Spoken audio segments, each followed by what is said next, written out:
Hello everyone, আমি অনুময় easy math চ্যানেলে তোমাদের স্বাগত। আজকে আমি যে প্রবলেমগুলো তোমাদের করাবো এরকম প্রবলেমই কিন্তু তোমাদের এক্সামে আসে, তাই তোমরা প্রথম থেকে শেষ পর্যন্ত ভিডিওটা দেখো। কোন প্রবলেমটার ক্ষেত্রে কি লজিক অ্যাপ্লাই করতে হয় সেটা ভালো করে খেয়াল রাখো। ফার্স্ট প্রবলেমটা দেখো, 9 থেকে তোমাকে 90 বানাতে হবে। কি করে বানাবে?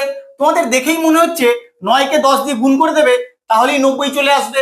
একই রকম ভাবে 8 কে 10 দিয়ে গুণ করে দেবে 80 হয়ে যাবে তোমার এখানে কোশ্চেন মার্কের অ্যান্সার। কিন্তু অপশনের দিকে তাকালে দেখতে পাবে 80 কিন্তু নেই।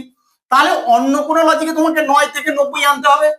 যখন ডাইরেক্ট এভাবে হচ্ছে না, তোমাকে সংখ্যাটার স্কোয়ার কিউব নিয়ে কিছু ভাবতে হবে। 9 এর স্কোয়ার করে দাও। 9 এর স্কোয়ার করে দিলে কত হয়? 81। এবার 81 থেকে 90 তুমি কি করে পাবে? 81 সঙ্গে যদি তুমি 9 যোগ করে দাও তাহলেও কিন্তু তোমার 90 চলে আসে। সেম লজিকটা এদিকে অ্যাপ্লাই করো। 8 এর স্কোয়ার করে দাও। 8 এর স্কোয়ার করে দিলে 64। এখানে যেমন 9 যোগ করেছিলে এখানেও 9 যোগ করো। 64 আর 9 যোগ করলে হয়ে যায় 73। এবার অপশনের দিকে তাকাও, অপশনে কিন্তু তোমার 73 নেই। তাহলে কি করবে? তাহলে এক কাজ করো, এখানে এই 9টাকে অন্য লজিকে আনার চেষ্টা করো। কি লজিকে আনছি সেটাই তোমাদের মনে রাখতে হবে। 81 যে দুটো ডিজিট আছে 8 আর 1, সেই দুটো ডিজিটের যোগফল বের করলেও কিন্তু তোমার 9 আসে। তুমি 9টাকে এই লজিকে নিয়ে আসো। তাহলে এখানে কত যোগ হবে? এখানে আর 9 যোগ হবে না। তাহলে কি যোগ হবে? 64তে যে দুটো ডিজিট আছে তাদের যোগফল বের করবে। কত হয়? 10। এই 10টা 64-র সঙ্গে যোগ করো, কত হয়? 74 হবে তোমার এখানে অ্যান্সার। এবার অপশনের দিকে তাকাও, দেখো অপশন সি তে তোমার 74 আছে। এটাই তোমার কারেক্ট অ্যান্সার হবে। 29 থেকে 49 তুমি কি করে বানাবে? 29 এর সঙ্গে যদি তুমি 20 যোগ করে দাও তাহলেই তোমার 49 চলে আসে। সেম লজিকটা এদিকে অ্যাপ্লাই করো। 27 এর সঙ্গে 20 যোগ করে দেবে 47 হয়ে যাবে তোমার এখানে অ্যান্সার। কিন্তু অপশনে তোমার 47 নেই। তাহলে অন্য লজিক অ্যাপ্লাই করো। 29 থেকে 49 তুমি কিন্তু এখানে স্কোয়ারের কোনো ফর্মুলা অ্যাপ্লাই করবে না, তার কারণ এটা যথেষ্ট বড় সংখ্যা। এত বড় সংখ্যা স্কোয়ার দিয়ে তোমার লজিক দেয় না, কিউব দিয়েও তোমার ভাবার দরকার নেই। তাহলে কি করবে? তাহলে অবশ্যই তোমাকে ডিজিট গুলো নিয়ে ভাবতে হবে। 2 আছে আর 9 আছে, তোমাকে কত আনতে হবে?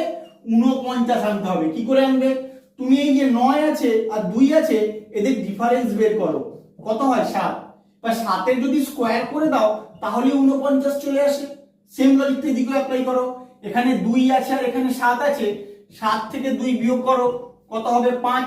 এবার 5 এর স্কোয়ার করে দিলে 25 হয়ে যায় তোমার এখানে অ্যান্সার। কত নম্বর অপশনে আছে? অপশন এ হয়ে যাবে তোমার এখানে কারেক্ট অ্যান্সার। 35 থেকে তুমি 5 বিয়োগ করলে 30 হয়ে যায়। একই রকম ভাবে 54 থেকে যদি 5 বিয়োগ করো 49 হয়ে যায় তোমার এখানে অ্যান্সার। কিন্তু অপশনে তোমার 49 নেই। তাহলে 35 থেকে 30 আর কিভাবে হতে পারে? যখন তুমি ডাইরেক্ট লজিক কোনো সেট করতে পারছো না তখন তুমি ডিজিট গুলো নিয়ে ভেবে নাও, কারণ এখানে স্কোয়ার কিউবের কোনো ফর্মুলা অ্যাপ্লাই হবে না। অনেক বড় বড় সংখ্যা আছে বলে তোমাকে দেখে সেটা বুঝতে হবে, কারণ অত বড় সংখ্যার স্কোয়ার বা কিউব দিয়ে লজিকটা বের করা অনেক সময় সাপেক্ষ ব্যাপার হয়, তাই অত সময় তোমাদের থাকে না বলে দেয়ও না। তাহলে কি করবে? 35-এর যে ডিজিট গুলো আছে তাদের গুণফল বের করো। 3 5 15, তোমাকে কত আনতে হবে? 30। এবার এই 15কে যদি আবার 2 দিয়ে গুণ করো তাহলে 30 চলে আসে। সেম লজিকটা এদিকে অ্যাপ্লাই করো। 54 যে দুটো ডিজিট আছে 5 4 20, এবার 20কে আবার 2 দিয়ে গুণ করো, কত হয়? 40। এবার অপশনের দিকে তাকাও, দেখো অপশন বি তে তোমার 40 আছে। 49 থেকে 130 বানাতে হবে। কি করে করবে? 49 থেকে ডাইরেক্ট তুমি 130 বানাতে পারবে না, তোমরা ট্রাই করবে, যোগ বিয়োগ গুণ ভাগ সব রকম প্রসিডিউর অ্যাপ্লাই করে দেখবে, সহজে কিন্তু বানাতে পারবে না। তাহলে কি করবে? তাহলে তোমাকে অন্য লজিক লাগাতে হবে। অবশ্যই ডিজিট গুলো নিয়ে তোমার কিছু কাজ করতে হবে। 4 আছে আর 9 আছে, এখান থেকে 130 বানাতে হবে। তোমরা যত প্র্যাকটিস করবে তোমাদের মধ্যে কিন্তু এই আইডিয়া গুলো গ্রো হয়ে যাবে। 4 আর 9 যোগ করে দেবে 13 হয়ে যাবে। এবার 130 বানাতে হবে। 13 কে যদি 10 দিয়ে গুণ করো তাহলেই তোমার 130 চলে আসে। সেম লজিক এদিকেও অ্যাপ্লাই করো। 7 আর 8 যোগ করে দেবে 78 এর যে দুটো ডিজিট আছে 15, 15 কে 10 দিয়ে গুণ করে দেবে 150 হয়ে যাবে তোমার এখানে অ্যান্সার। এবার অপশনের দিকে তাকাও, দেখো অপশন সি তে তোমার 150 আছে। এটা এইভাবেই সলভ করতে হবে। অন্য কোনো প্রসিডিউর কেউ সলভ করতে পারলে আমাকে অবশ্যই কমেন্ট করে জানিও। এই প্রবলেমটা দেখে তোমাদের মনে হচ্ছে একদম সোজা, কিন্তু অত সোজাও নয়। কেন বলছি সেটা দেখে নাও। 23 এর সঙ্গে যদি তুমি 6 যোগ করে দাও তাহলে তোমার 29 হয়ে যায়। 41 এর সঙ্গে 6 যোগ করে দেবে 47 হয়ে যাবে তোমার এখানে অ্যান্সার, কিন্তু অপশানে কোথাও 47 দেখতে পাচ্ছ? যদি 47 দেওয়াও থাকতো, সেটা যদি কেউ অ্যান্সারও করে আসতো, তাহলে কিন্তু তার রং অ্যান্সার হতো। তার কারণ হচ্ছে নাম্বার অ্যানালজির ক্ষেত্রে ফার্স্ট প্রায়োরিটি দিতে হয় প্রাইম নাম্বারকে।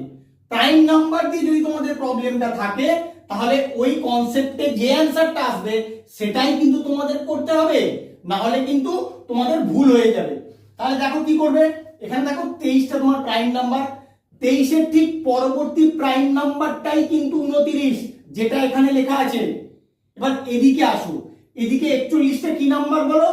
41টাও কিন্তু প্রাইম নাম্বার। এবার বলো 41 এর ঠিক পরবর্তী প্রাইম নাম্বারটা কত? 41 এর ঠিক পরবর্তী প্রাইম নাম্বারটা হচ্ছে 43। তাহলে 43 তোমার অ্যান্সার হওয়া উচিত। যত নম্বর অপশনে 43 আছে সেটাই তোমার কারেক্ট অ্যান্সার হবে। কত নম্বর অপশন দেখো, অপশন বি কিন্তু তোমার এখানে কারেক্ট অ্যান্সার হবে। শুধু কনসেপ্টটা তোমার মধ্যে গ্রো করে নাও, তাহলেই কিন্তু তোমরা প্রবলেমগুলো অনায়াসে সলভ করতে পারবে। 56 থেকে 86 তুমি কিভাবে নিয়ে আসবে? 56 সঙ্গে তুমি যদি 30 যোগ করে দাও, তাহলেই তোমার 86 চলে আসে। 54 সঙ্গে 30 যোগ করো, তাহলে কত হয় দেখো? 84। এবার অপশনের দিকে তাকাও, দেখো অপশনে কিন্তু তোমার 84 নেই। তাহলে কি করবে? এই 30টাকে অন্য কোনো লজিকে আনা যায় কিনা ভাবো। 56 যে দুটো ডিজিট আছে 5 আর 6, তাদের যদি গুণফল বের করো, তাহলেও কিন্তু তোমার 30 চলে আসে। এই 30টাকে এই 56 সঙ্গে যোগ করে দাও। একই রকম লজিক এদিকে অ্যাপ্লাই করো। 54 যে দুটো ডিজিট আছে কি কি? 5 আর 4, তাদের গুণফল বের করো। কত হয়? 5 4 20। তাহলে 54 সঙ্গে ওই 20টাকে যোগ করো, কত হবে? 54 আর 20 যোগ করলে 74 হওয়া উচিত তোমার এখানে অ্যান্সার। এবার অপশনের দিকে তাকাও, দেখো অপশন ডি তে তোমার 74 আছে। এভাবেও তোমাদের চিন্তা ভাবনা করতে হবে। আমার ভিডিওটা কেমন লাগলো তোমরা অবশ্যই কমেন্ট করে জানিও, বন্ধুদের সঙ্গে বেশি বেশি করে শেয়ার করো, আর এরকম লজিক্যাল প্রবলেম শেখার জন্য প্লিজ আমার চ্যানেলটাকে সাবস্ক্রাইব করো। Thank you.